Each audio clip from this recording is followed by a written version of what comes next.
Assalamualaikum warahmatullahi wabarakatuh. Bismillahirrahmanirrahim. Alhamdulillahirabbil alamin. Wassalatu wassalamu ala asyrafil anbiya wal mursalin sayyidina wa maulana Muhammadin wa ala alihi wa sahbihi ajma'in. Rabbi shrah li sadri wa yassir li amri wa halul 'uqdatam min lisani yafqahu qawli. Amma ba'd. Alhamdulillah, kembali kita bersama di dalam acara ngasor, yaitu ngaji sore Ramadan. Alhamdulillah, pada kesempatan ini kita akan belajar bersama mengkaji salah satu hadis yang ada di dalam kitab Arba'in An-Nawawi. Pada kali ini kita akan mengkaji hadis yang ke-6. Bismillahirrahmanirrahim. Al-hadisus sadisu utawi iki iku hadis kang nomor 6. An Abi Abdillah, dan riwayataken saking Abi Abdillah An-Nu'man bin Bashir, nyatane sahabat Nu'man bin Bashir radhiyallahu anhuma qol, dawuh sapa Nu'man bin Bashir, sami'tu krungu sapa ingsun Rasulullah ing utusane Allah Muhammad sallallahu alaihi wasallam yaqul, hale dawuh sapa Rasulullah, yaqulu hale dawuh sapa Rasulullah, dawuh ngeten, innal halala bayyinun wa innal harama bayyinun.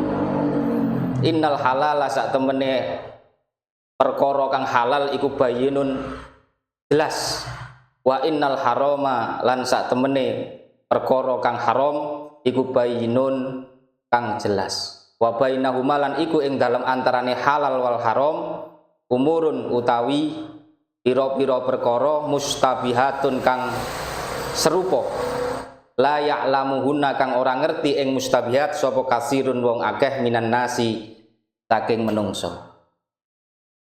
Hadis yang nomor yang ke-6 ini adalah hadis yang diriwayatkan dari Abi Abdillah yang namanya Nu'man bin Bashir.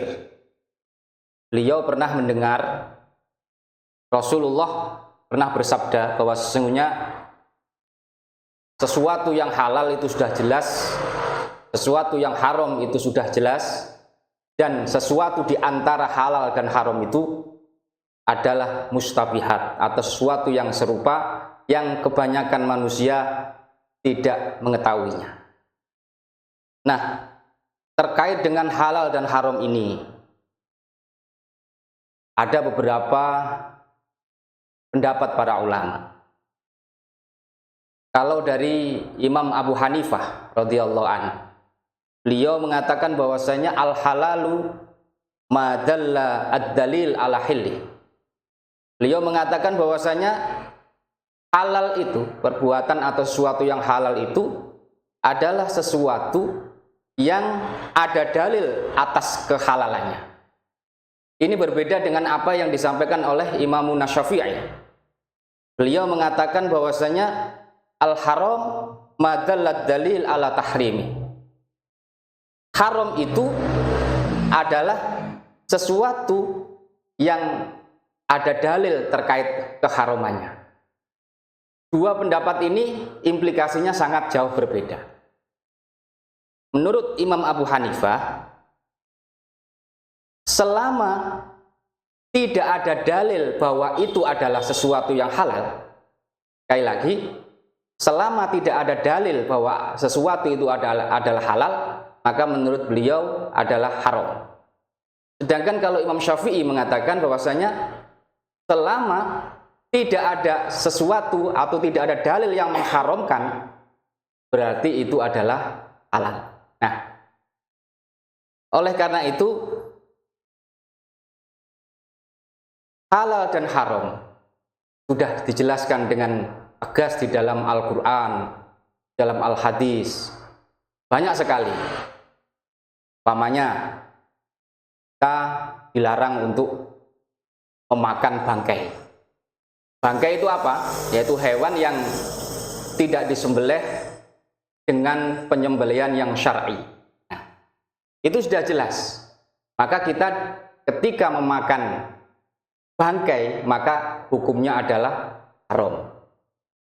Banyak lagi kita dilarang untuk, atau di situ ada al-muharramat, wanita-wanita yang haram untuk kita nikahi, macam ibu kita, saudara perempuan kita, atau bule kita.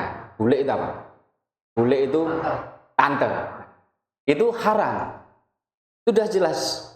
Sedangkan sesuatu yang masih belum jelas, maka itu dikatakan dengan mustabihat. Paman mongko utawi sapa wong iku itako rumeksa sapa wong asyubuhati ing pira-pira syubhat, faqat istabro'a mongko teman-teman lebaran sapa man lidinihi kedue agamane man wa irdihi lan keprawirane man. Wa man lan utawi sapa wong iku waqo atumiba sapa man fis subuhati ing dalem pira-pira perkara syubhat, waqa'a mongko tumiba sapa man fil harami ing dalem keharaman. Jadi ketika sesuatu itu masih belum jelas kehalalannya, masih belum jelas keharamannya, jadi ma bainahuma umurun mustabihat, kita dianjurkan untuk lebih baik menjauhi mustabihat atau perkara yang syubhat itu. Kenapa? Karena kalau menjauhi perkara yang syubhat itu berarti dia sudah mengamankan agamanya dan juga mengamankan harga dirinya. Dan barang siapa yang melakukan kesyubhatan, maka dia dikhawatirkan akan masuk ke dalam keharaman. Di sini diumpamakan oleh Rasulullah karra'iyar ahaulal hima, seperti orang yang menggembala di sekeliling daerah yang terlarang. Yushiku ayyar ta'afi, maka dikhawatirkan apa yang digembalakan itu masuk ke dalam tanah yang dilarang itu. Sangat mungkin sekali kalau kita nyerempet sesuatu yang subhat, nyerempet sesuatu yang tidak jelas, maka dikhawatirkan kita akan masuk ke dalam keharaman. Nah, ini mungkin menjadi perenungan kita semua. Karena apa? Mungkin sekarang ini kita menghadapi berbagai kenyataan, menghadapi berbagai hal yang masalah halal dan haramnya itu masih belum jelas. Sesuatu yang dulu belum ada mungkin, seperti umpamanya bayi tabung. Pada zaman Kanjeng Nabi belum ada bayi tabung. Atau kemudian jual beli online. Kalau kita melihat di dalam literasi kitab klasik, kita akan melihat bahwasanya ketika jual beli maka yang menjadi barang yang dijual atau yang akan dibeli itu harus jelas bagaimana bentuknya, bagaimana ukurannya. Nah, sekarang ada dengan berbagai kecanggihan, dengan berbagai teknologi yang kita hadapi sekarang, kita sangat mudah untuk beli umpamanya di dalam toko online. Nah, kita bisa membeli berbagai hal di sana. Nah, hal ini menuntut kita, apakah kita menjauhi seperti itu ataukah kita melakukan hal itu. Terkait hukum yang memang belum dijelaskan secara jelas di dalam Al-Quran, belum dijelaskan secara detail di dalam Al-Hadis, maka di situ masuk ke dalam wilayah yang namanya wilayah ijtihadiyah. Mana kalau kita tidak mampu untuk berijtihad mengambil hukum dari situ, maka kita harus taklid, harus mengikuti orang yang memang ahli di dalam mengambil hukum itu. Mana yang kita yakini kebenarannya. Kalau kita memang pengen selamat, pengen jauh dari itu, maka menghindari merupakan hal yang mungkin lebih bijak agar kita tidak jatuh di dalam keharaman. Ala eling Wa inna likulli malikin.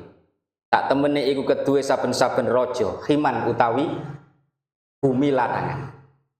Ala eling wa inna himallah lan sak temene bumi larangannya Allah iku maharimuhu piro-piro keharomane Allah. Jadi digambarkan bumi larangan itu kan bumi yang tidak boleh orang masuk di situ, dilarang. Bumi larangannya Allah, sesuatu yang tidak boleh kita masuk ke dalam situ adalah keharuman-keharuman yang digariskan oleh Allah Subhanahu wa taala dan juga oleh Rasulullah Muhammad sallallahu alaihi wasallam. Ala iling wa inna fil jasadi.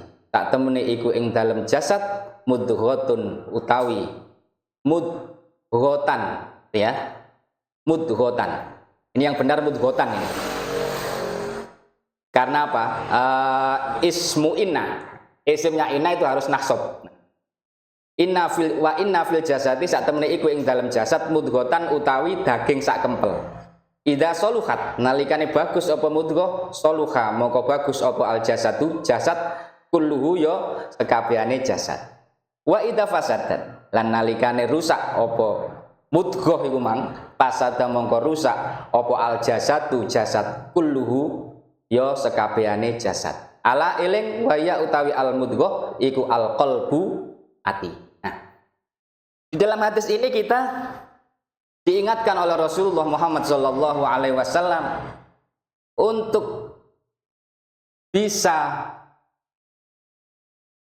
mengelola hati, bisa untuk memanage hati kita agar hati kita terus diselaraskan dengan niat-niat yang ikhlas, dengan niat-niat yang baik. Kenapa? Karena mudghah atau hati itu adalah amirul jasad, pemimpin jasad. Ketika hati itu baik, maka implementasi di dalam anggota lahir itu akan menjadi perbuatan-perbuatan yang baik. Sebaliknya, kalau umpamanya hati itu dirasuki rodail, dimasuki dengan kotoran-kotoran hati, dimasuki dengan kebencian-kebencian, dimasuki dengan iri hati, hasud dan lain sebagainya, maka yang terjadi adalah perbuatan-perbuatan buruk yang akan menjadi zalim bagi diri kita sendiri. Oleh karena itu, di samping amaliyah lahiriah kita agar tidak sampai masuk ke dalam keharuman, kita juga diingatkan oleh Rasulullah ada hal yang juga penting, yaitu adalah apa? Mengelola hati kita agar tidak mudah untuk membenci orang.